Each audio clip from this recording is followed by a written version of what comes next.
Assalamualaikum warahmatullahi wabarakatuh.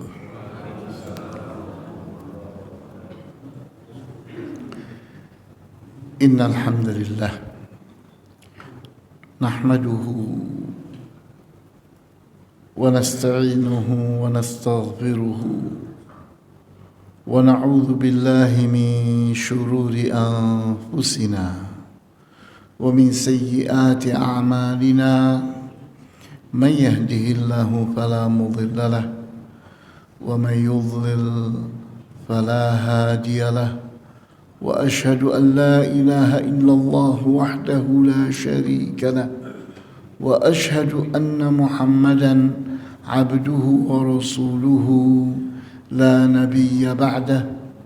نصلي ونسلم على رسولنا الأمين وعلى آله وأصحابه ومن تبعهم بإحسان إلى يوم الدين. وبعد، إخواني وأخواتي في الدين، أعزكم الله.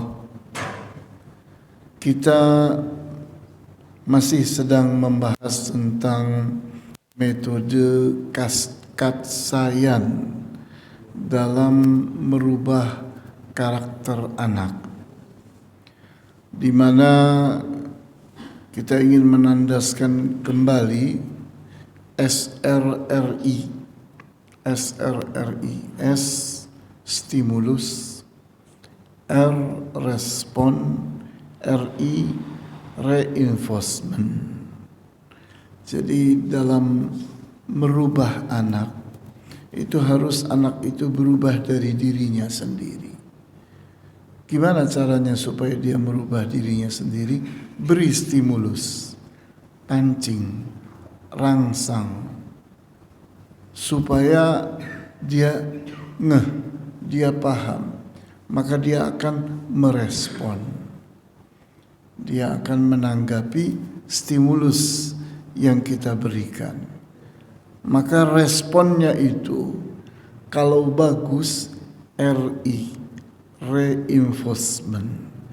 Reinforcement itu artinya kita kuatkan, kita dukung bahwa ini bagus. Harapannya yang bagus itu akan diulang-ulang. Kalau kita terus-menerus memberi reinforcement, kita terus-menerus memberikan dukungan terhadap sesuatu yang baik, maka jika suatu yang baik itu diulang-ulang, itu jadi karakter. Contoh, misalnya seorang anak asalnya malu untuk meminta-minta. Kemudian dia pun bersama kawan-kawannya di perempatan jalan. Dia menjadi anak jalanan di sana. Kemudian dia mulai terbiasa meminta-minta. Habis itu jadilah karakter dia seorang peminta-minta.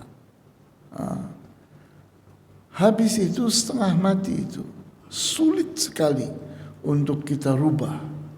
Walaupun sudah dimasukkan ke panti sosial, disekolahkan, diberi santunan, balik lagi dia, kembali lagi ke perempatan jalan.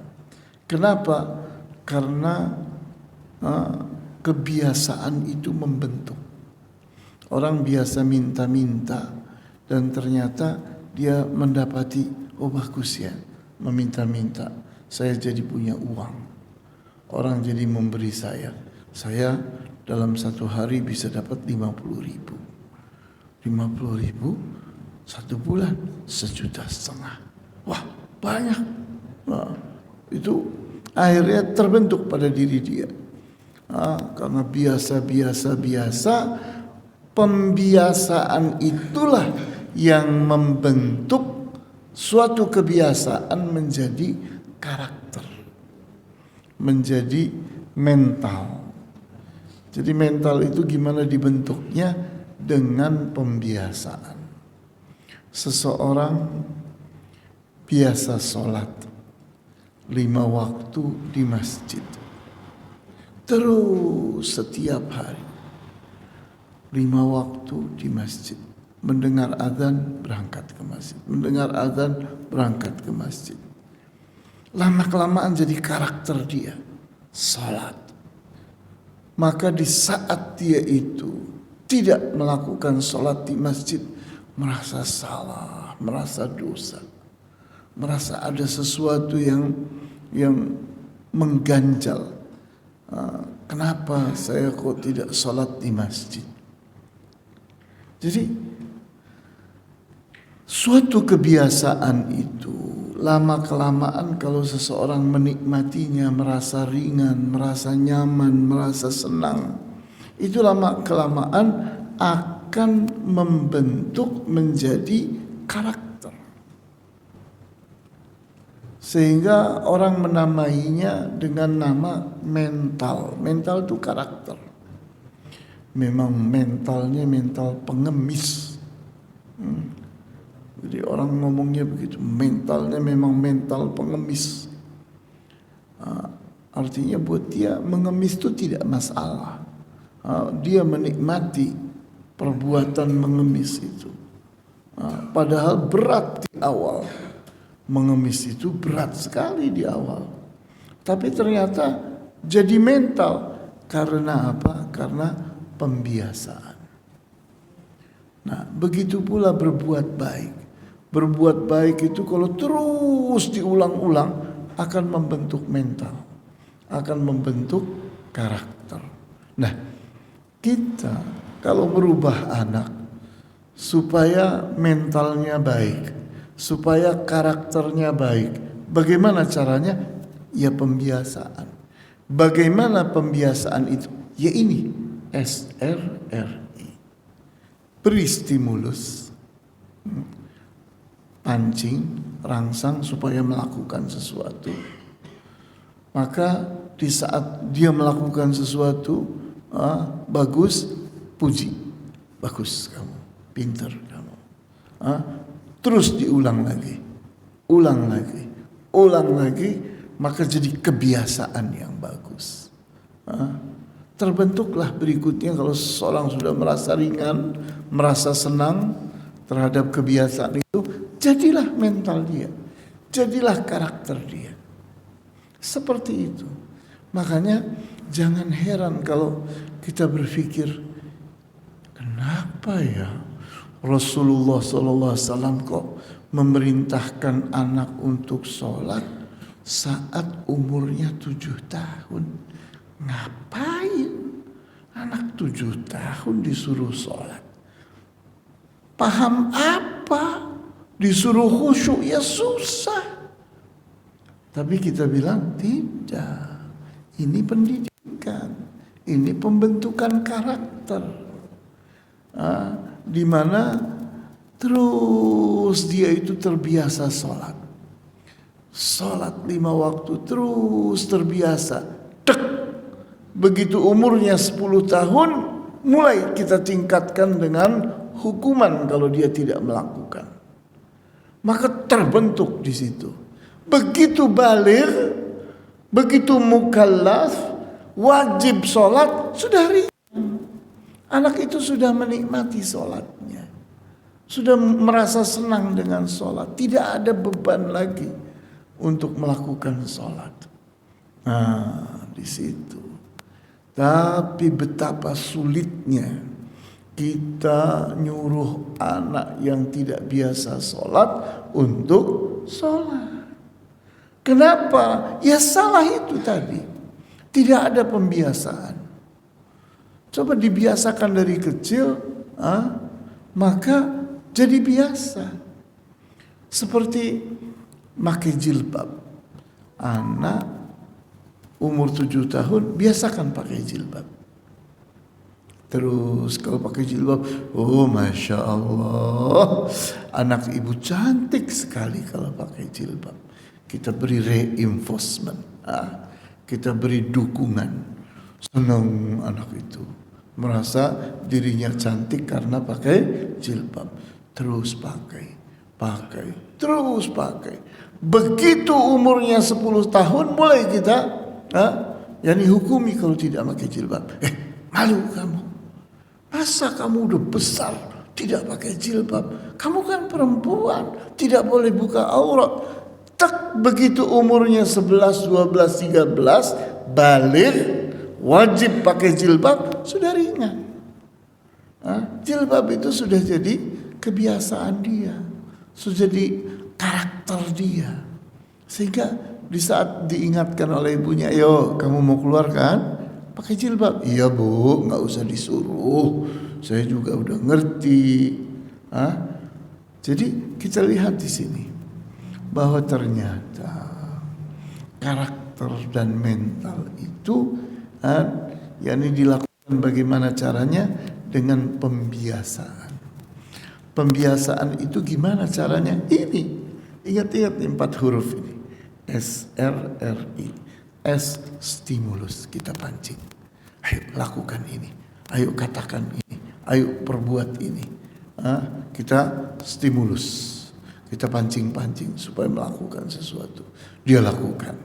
Bagus, kita reinforcement. Jadi di saat dia merespon kita dan bagus responnya, maka kita dukung. Reinforcement, kita dukung terus sampai jadi kebiasaan.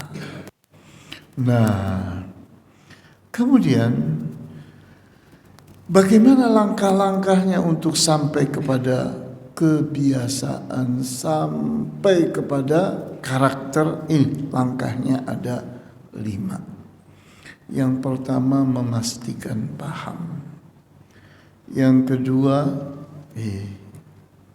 memastikan yakin.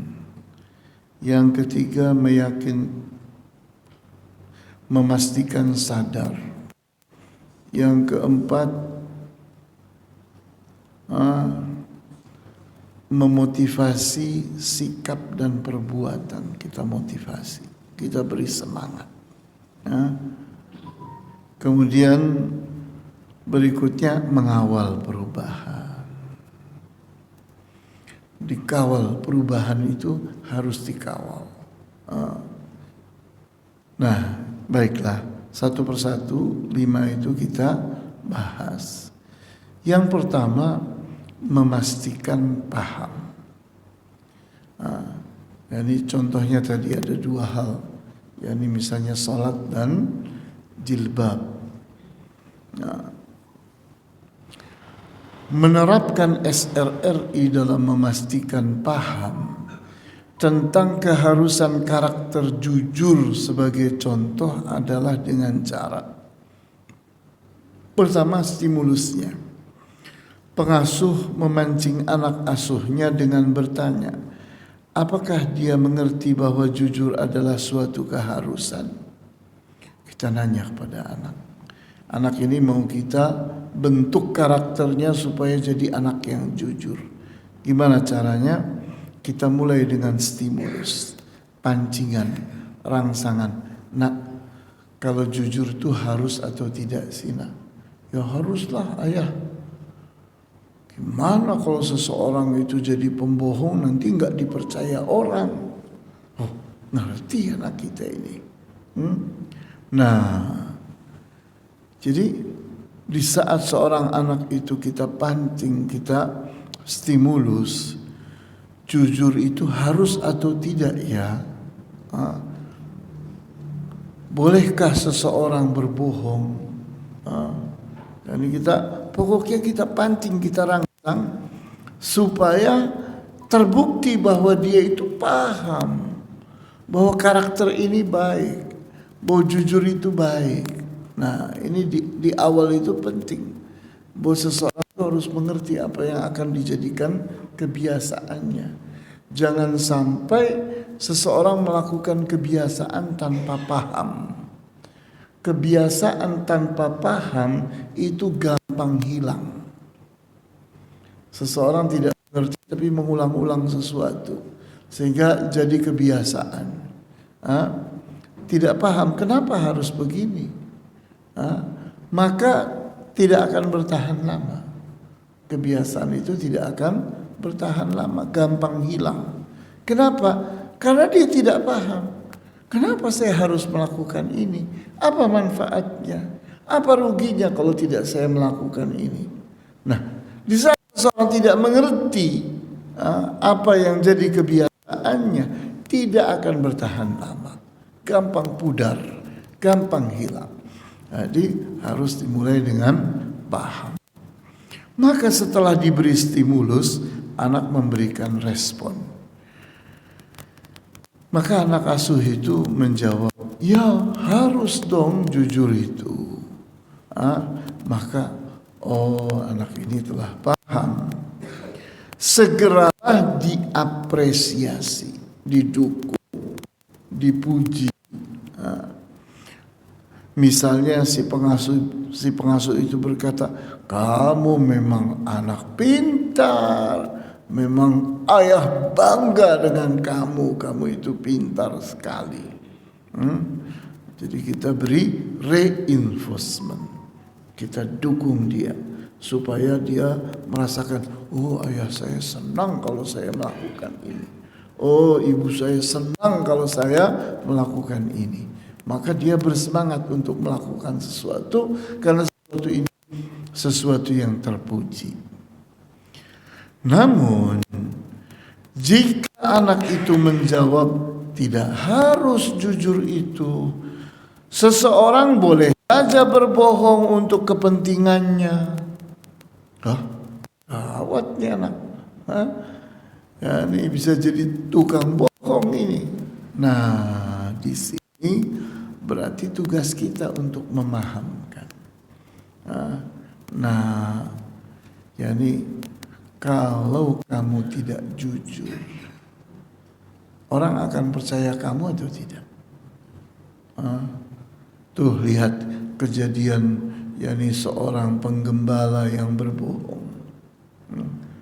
Kamu ingat gak tuh ceritanya seorang penggembala yang pembohong? Gimana tuh ceritanya ayah? Nah, itu kan yakni ada seorang penggembala. Suatu saat dia iseng, dia naik ke atas bukit, dia menjerit-jerit, hai penduduk, hai rakyat, ini ada serigala berbahaya terhadap kambing-kambing kita, terhadap domba-domba kita. Prung, semua orang berdatangan, ada yang bawa pentungan, ada yang bawa pisau, ada yang bawa tali dan macam-macam. Setelah datang, pos, tidak ada serigala mana. Maka tertawalah sang penggembala itu, merasa senang bisa ngebohongi masyarakat. Suatu saat benar-benar datang serigala yang besar. Segerombolan serigala besar-besar datang. Maka menjerit-jeritlah penggembala itu, penduduk, ini bahaya, ada segerombolan serigala. Tukang bohong katanya. Maka masyarakat pun tidak ada yang datang. Maka habislah domba-domba mereka diterkam oleh serigala. Menangislah sang penggembala itu. Akibat berbohong. Jadi bohong itu baik atau tidak? Tidak dong ayah. Jadi kita harus pahamkan bahwa jujur itu suatu keharusan. Jujur itu sesuatu yang bermanfaat. Lawannya jujur adalah bohong. Bohong adalah sesuatu yang tercela, sesuatu yang berakibat buruk. Akibatnya orang tidak percaya lagi karena kita suka berbohong. Nanti kalau kita nyari pekerjaan susah. Gimana mau kerja di sini? Orang ini tidak percaya. Percuma. Tukang bohong, nanti barang saya bisa habis. Jadi tidak diterima kerja di mana-mana. Kenapa? Tukang bohong dan seterusnya. Jadi paham itu syarat. Kalau kita ingin menanamkan karakter, supaya karakter itu permanen, tidak hilang lagi, maka seseorang harus memahami bahwa karakter ini bermanfaat.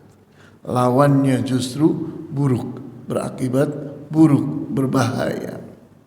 Nah, kemudian berikutnya memastikan yakin. Apa bedanya antara paham dengan yakin? Paham dengan yakin itu sama. Paham itu paham, yakin itu paham. Sama. Orang yang yakin itu orang yang paham. Tapi bedanya alatnya. Paham itu alatnya otak. Sedangkan yakin itu alatnya adalah jiwa. Alatnya adalah jiwa. Jiwa itu punya akal pikiran. Jadi ada otak, ada akal pikiran. Oh, memang beda Ustaz antara otak dengan akal pikiran? Ya beda dong. Orang gila itu otaknya tidak bermasalah, tapi hilang akal. Orang gila itu hilang akal. Orang kesurupan itu hilang akal.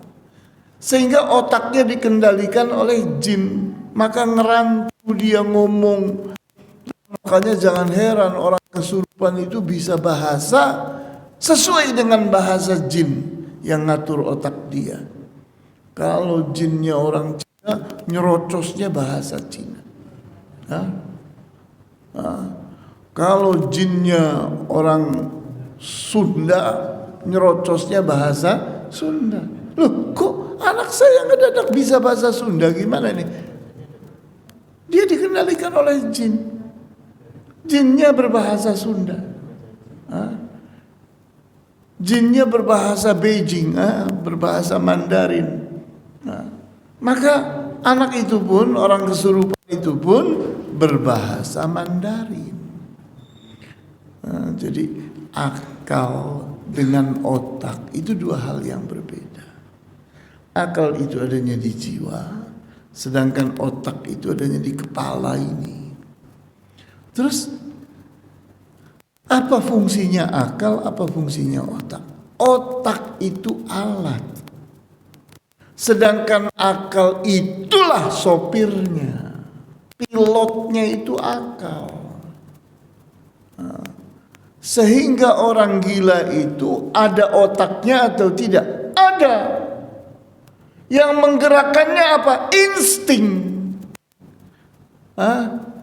Naluri lapar, naluri haus, naluri ingin bertahan hidup. Tinggal itu seperti binatang. Binatang bisa hidup tuh, otaknya kecil, otaknya sederhana binatang itu. Tapi bisa hidup. Kenapa bisa hidup?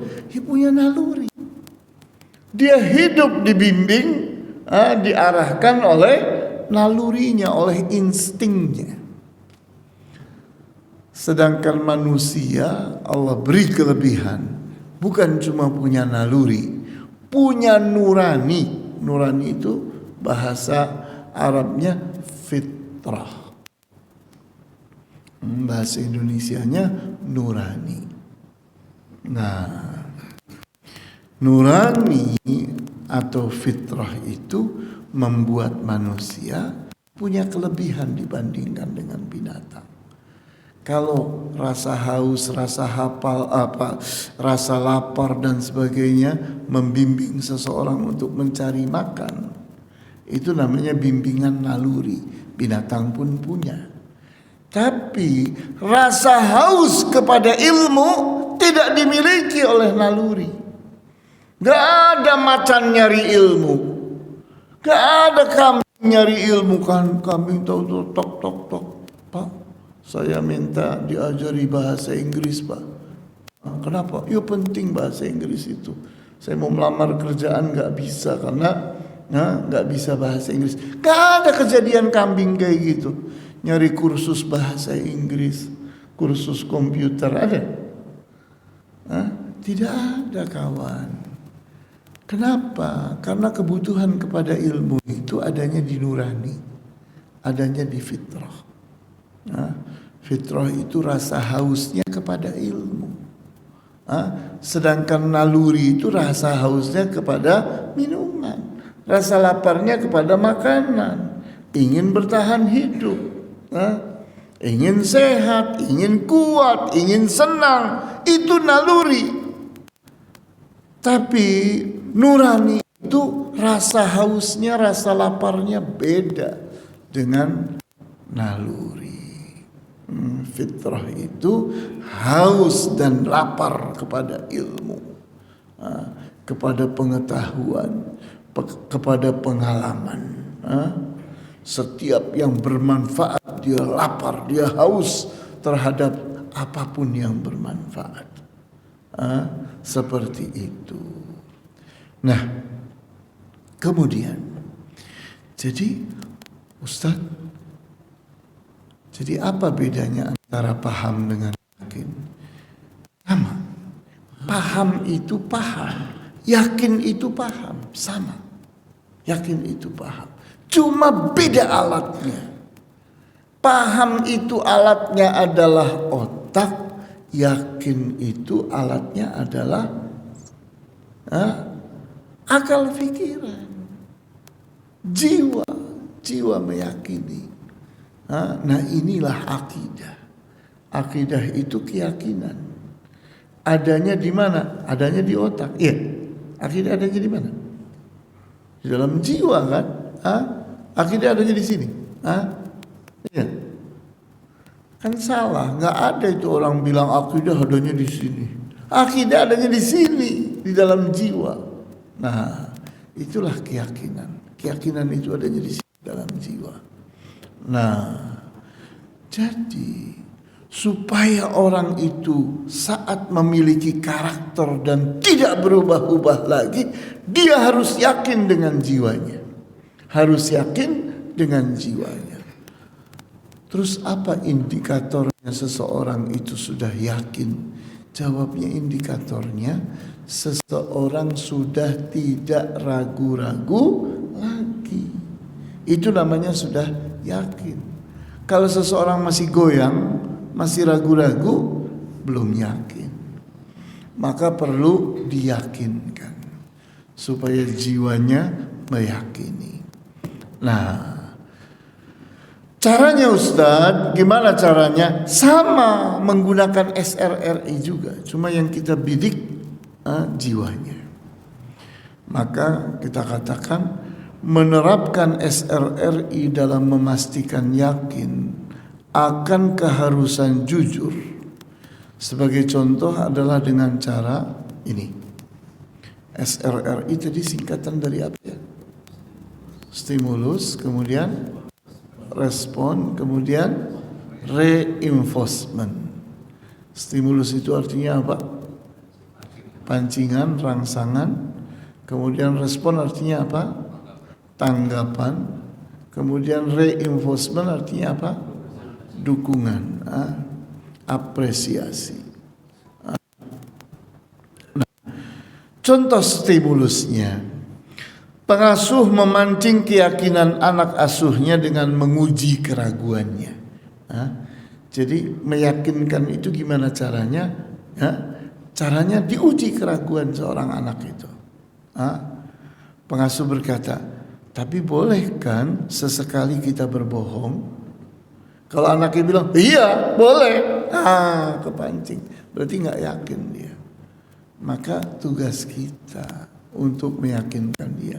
Enggak dong nak, bahaya kalau kita suka bohong. Nanti kayak penggembala itu yang jerit-jerit sudah tidak didengar lagi oleh orang, tidak dipercaya lagi. Bahaya sekali kalau kita itu punya sifat pembohong. Maka kita harus yakin, harus mantap, jangan ragu-ragu bahwa yakin itu bahwa jujur itu suatu keharusan. Itu kita mantapkan dia. Kita mantapkan. Nah, Jika respon anak di saat dipancing dengan keraguan itu menjawab dengan yakinnya tanpa keraguan, berbohong itu kan tidak boleh ayah. Nah, mantap sekali. Nah, berarti anak ini telah yakin, maka segera diapresiasi. Kamu memang mantap. Oh, ayah bangga sekali punya kamu yang mantap ini. Nah, ini bentuk reinforcement. Jangan lupa itu. Jangan lupa untuk mendukung. Gimana sih Ustadz? Apakah reinforcement itu diperlukan? Ya, karena manusia itu punya hawa nafsu. Hawa nafsu itu minta dipuji. Apalagi anak kecil. Anak kecil itu sangat membutuhkan sekali pujian. Ya tapi nanti akhirnya enggak ikhlas. Lah, nanti kalau sudah matang, sudah dewasa, ajari ikhlas. Tapi di awal si anak ini kalau kamu tidak memuji dia dalam kebaikan, nanti orang akan memuji dia dalam keburukan.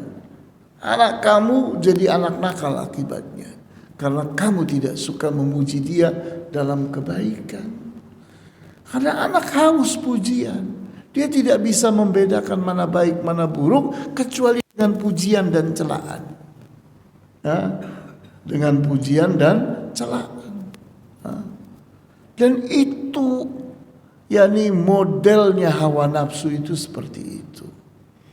Hawa nafsu itu membutuhkan pujian dan celaan. Al-Quran itu dipenuhi dengan pujian dan celaan. Ini perbuatan yang baik di dalam Al-Quran itu dipuji-puji oleh Allah, dijanjikan pahala. Perbuatan buruk itu dicela-cela oleh Allah, diancamkan dengan neraka. Ya kan? Jadi reinforcementnya Allah itu tidak tanggung-tanggung dengan surga dan neraka seperti itu. Jadi kita lihat di sini bahwa ini SRR ini penting untuk kita kuasai karena ini metode dalam merubah anak. Namun jika anak asuh itu menjawab, ya jujur itu bagus, tapi boleh dong sesekali seseorang berbohong. Oh, berarti anak ini belum yakin. Harus diyakinkan kembali. Kalau kita lanjutkan padahal dia tidak yakin, nanti akan terbentuk suatu karakter yang tidak kuat, yang dasarnya bukan keyakinan. Sulit sekali melahirkan kesadaran tanpa keyakinan. Karena kesadaran itu berdiri di atas keyakinan. Jadi syaratnya harus yakin dulu, baru dia sadar. Nah, jadi kalau anak itu masih ragu, belum yakin, maka harus diyakinkan. Berikutnya, memastikan sadar. Menerapkan SRRI dalam memastikan sadar akan keharusan jujur, misalnya dengan cara seorang melakukan stimulus di mana dia memancing kesadaran anak asuhnya dengan menguji tingkat kebutuhannya kepada kejujuran. Dia membutuhkan kejujuran atau tidak. Jadi seseorang itu yakni mementingkan atau tidak mementingkan, itu menggambarkan kesadaran. Kenapa? Karena kesadaran itu definisinya, pengertian kesadaran itu mengerti akan kebutuhan. Orang yang sadar itu adalah orang yang mengerti kebutuhannya. Orang yang tidak sadar itu orang yang tidak mengerti kebutuhannya. Orang gila itu orang tidak sadar. Maka yakni begitu dia mulai gila, mulai melucuti sendiri pakaiannya, ya atau tidak? Dia bertelanjang ria, ya atau tidak? Kenapa? Karena merasa tidak butuh kepada pakaian. Kita bilang, oh ini hilang kesadaran. Dia tidak mengerti kebutuhannya. Mulai berikutnya tidak mandi. Ngapain repot-repot mandi, kata dia. Maka mulai dia meninggalkan mandi. Baunya minta ampun. Wah, pekat sekali, lengket hitam. Loh, kita lihat, Masya Allah. Kawan kita kemarin yang ganteng itu sekarang jadi belekutak sontong. Jadi apa ini? Kayak apa? Cumi-cumi. Hitam kotor kayak gini. Kenapa ini? Oh, hilang kesadaran. Hilang kesadaran itu adalah tidak mengerti akan kebutuhan. Gak mengerti bahwa mandi itu penting. Gak mengerti kalau makan itu penting. Dia akhirnya kalau lapar nyari di tempat sampah. Ya Allah, kita bilang di rumahnya ada meja makan, ada nasi yang bersih, ada lauk pauk yang bersih, bagus, higienis, sehat. Gak maunya sampah. Nah ini, jadi ini orang hilang sadar. Jadi Ustaz, apa tadi? Sadar itu apa artinya? Sadar itu mengerti akan kebutuhan. Orang yang tidak sadar itu orang yang tidak mengerti kebutuhannya. Nah, jadi bagaimana menguji seseorang anak itu sadar atau tidak? Uji, misalnya jujur. Nah, jujur itu penting atau tidak? Dibutuhkan atau tidak? Kalau jawabnya iya dong. Kalau kita mau dipercaya sama orang ya harus jujur. Ini contoh seseorang yang yakin bahwa jujur itu penting. Nah, dia membutuhkannya. Ini gampang kalau orang sudah sadar, sudah membutuhkan sesuatu, sudah mengerti akan kebutuhannya, gampang untuk dibiasakan sesuatu. Sebuah kebiasaan yang berdiri di atas kesadaran itu tidak akan hilang. Tidak akan hilang. Tapi kalau ada suatu kebiasaan yang dibina di atas kesadaran, gampang hilang, gampang pudar. Nah, di saat anak itu ditanya, kejujuran itu bisa tentang pentingnya kejujuran, ternyata anak itu menjawab, ya kejujuran itu bisa melahirkan kepercayaan orang lain. Semua orang tentunya membutuhkan suasana saling percaya. Orang harus saling percaya. Cerdas sekali anak ayah ini, pintar kamu itu. Kita reinforcement. Kamu memang dewasa banget. Kamu memang sudah besar. Nah, jadi kita lihat ini, kita reinforcement. Namun jika anak asuh itu menjawab, belum tentu kejujuran itu penting, bisa jadi dusta lebih penting. Wah, gawat ini. Bagaimana? Ya kembali lagi.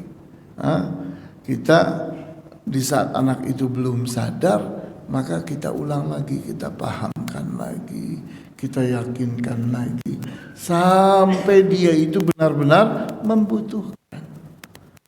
Jangan memulai sebuah kebiasaan kecuali setelah terbentuk kesadaran, benar-benar membutuhkan. Ya. Kemudian ini sampai di sini, ini udah banyak apa belum nih? Saya tidak ingin terburu-buru, saya ingin satu suap.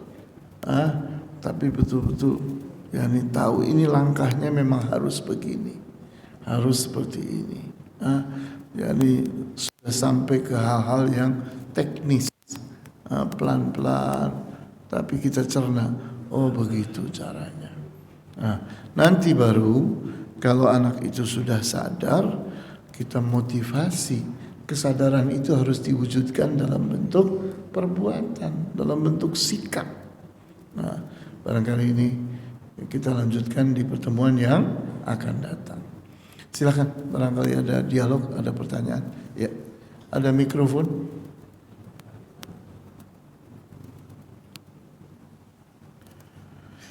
Assalamualaikum. Ya.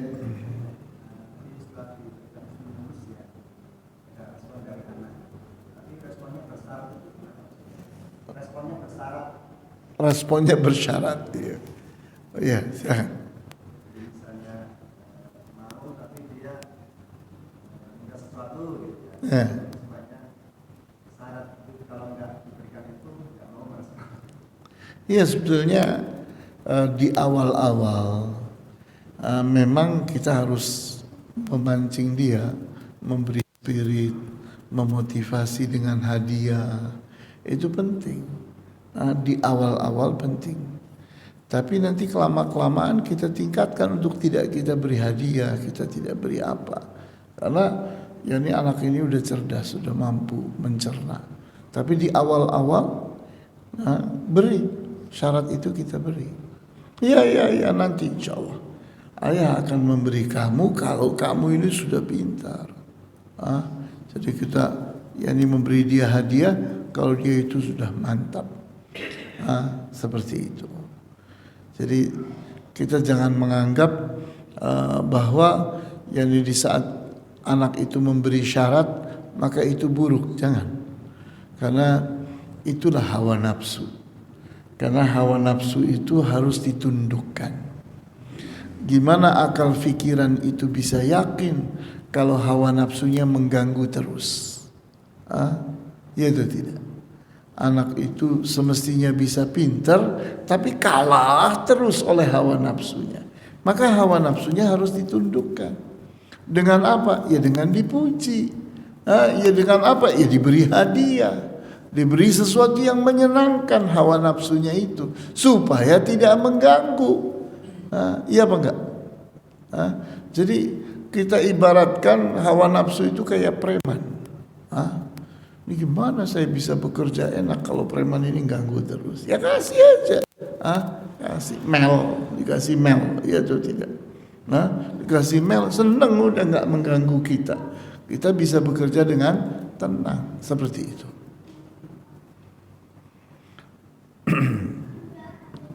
Silakan.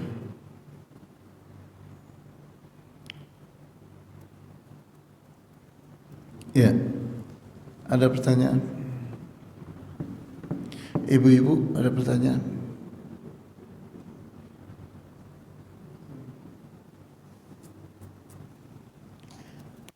Seperti itu. Silahkan. Ada lagi yang lain?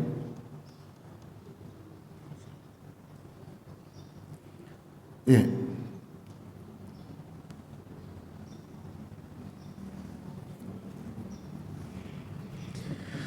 Nampaknya cukup. Baiklah, kalau cukup kita tutup. Wallahu ta'ala a'lamu bis-shawab. Walhamdulillahi rabbil alamin. Wa sallallahu ala asyrafil anbiya'i wal mursalin wa ala alihi wa ashabihi ajma'in. Subhanakallahumma wa bihamdika asyhadu an la ilaha illa anta astaghfiruka wa atubu ilaik. Wassalamu alaikum warahmatullahi wabarakatuh.